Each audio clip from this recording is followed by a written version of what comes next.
I Know What You Did Last Summer franchise has featured a few different Fisherman killers, so today, let's rank them.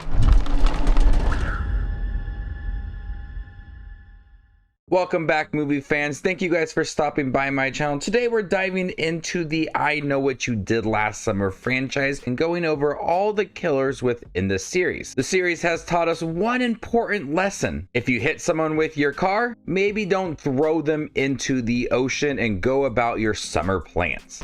I immediately regret this decision. Leave your list down below. How would you rank all of the killers within the I Know What You Did Last Summer franchise? Coming in dead last is the supernatural version of Ben Willis. I did not see this coming in I'll Always Know What You Did Last Summer, the direct-to-DVD sequel that was very cheaply made and looked absolutely terrible. But the internet has been very kind to not spoil any of the killers. So going into watching this third film, I had no idea that it was going to be a supernatural version of this character. And it made absolutely no sense. I understand trying to build some lore into the character and the importance of the fisherman, but it really made no sense. And they did a terrible job explaining it all. There was like no big reveal, no big reaction coming out of it, and I thought it was absolutely ridiculous. The character before the reveal, it didn't really find to be all that menacing, just kind of lurking in the background, moving at a sluggish pace. So even before the ridiculous reveal, I didn't think the version of this fisherman was all that intimidating, and then you throw that into the film, it was absolutely horrendous. Coming in fourth place, Ray, played by Freddie Prinze Jr. I did not see this coming in the latest film, I Know What You Did Last Summer, the Legacy sequel. And going about his big reveal, I thought his motivation was really stupid, and they did a terrible job explaining it all. That he felt that his past in the very first film was being erased, so he had to recreate what had happened so people don't forget what he went through. If I was in the situation, I would want people to forget what happened to me so I can move past it. I don't want it to be brought up every few years so I have to relive that. It makes no sense. It really came out of nowhere, and I don't think Freddie Prinze Jr. handled that transition into being the killer quite well within the film. The performance is fine, but it was so out of left field, and I understand that they wanted to go for like this big risk, and I don't think it fully paid off for me. Other people liked it. I thought it was quite silly and cheapened previous entries in the franchise. With it being two killers in the Legacy sequel, you don't know what scenes Ray was in versus Stevie, so I think the end didn't fully work, especially with the explanation on why he wanted to kill people and recreate the original film. I thought it was poorly executed. Coming in at number 3, Will Benson. Listen to that name. Will Benson. Ben's son. What you just said is one of the most insanely idiotic things I have ever heard. I also didn't see Will being the killer because he was so likable in the second film, I Still Know What You Did Last Summer. He was very charming when it came to his relationship with Julie James, but the reveal of him being the son and luring them into the Bahamas off of this contest, and they had the name like the capital, I thought it was quite silly.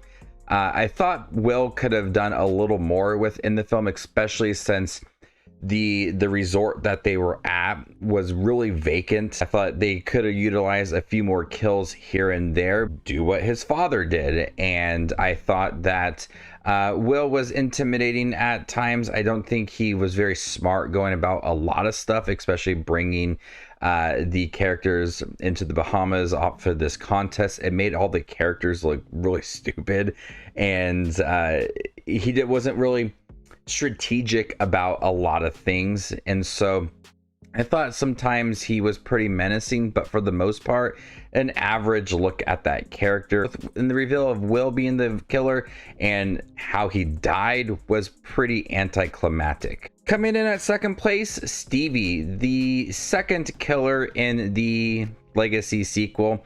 I didn't see her being the killer, and I thought some of her reasoning for being the killer was pretty paper thin, but what I like most about this character is that she had to persuade people around her that she wasn't the killer, and she had to play up the friend within the movie. And so throughout the film, her being on certain scenes and being at the crime scene, I thought she did a great job of misleading people and kind of pushing other characters into different directions away from her, which seemed a little more in line with like some Scream films, as it felt like a whodunit at times. But when we got that reveal for Stevie and her reasoning for it all, I thought was kind of weak, but she was quite intense and very intimidating. She was fierce throughout the movie when we saw her killing people, especially at the end when we got that reveal for her. She's quite strong, and I liked her within the film. We also look at her not knowing that she was the killer. She was a likable character, and so it was easy to think, okay, she's not the killer within this film because she was acting. And I thought it was pretty interesting to see that she was the one. And then you look back to all the other characters that died and what had happened with the car crash. I thought that she positioned herself nicely into the movie to where we didn't think it was going to be Stevie and it was going to be somebody else. But coming in first place, the original killer, Ben Willis. I like the way that he went about all of this because it brought in the idea of karma into the film. And with the original characters that supposedly had killed Ben and dumped him into the waters, there's consequences for their action. And so Ben is just doing that. He's just getting revenge. And it's a simple revenge story. And Ben is quite intimidating within all of that. And since you get him in the second film, I think there's a little more to round out that character and make him more intimidating and creepy throughout those two films. If it was like a one-off character, I think it might have been a little bit lower. But since we had him in two films in that supernatural version, you really able to kind of fully explain some of his motives and his reasons behind things.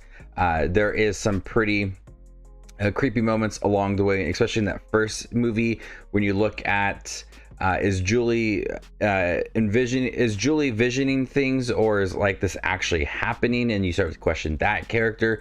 He's very strategic about things and smart and really thoughtful when it comes to having these characters fight against each other without actually like being there and doing things. He's able to create tension within the group. I thought that was a nice way to kind of fear the Fisherman throughout that first film. So there you guys have it, every killer ranked, not including the television show on Prime Video. Leave me your ranking down below in the comment section and stay tuned for more up and coming content like this. My name is Justin Watches Movies, and you guys stay classy, YouTube.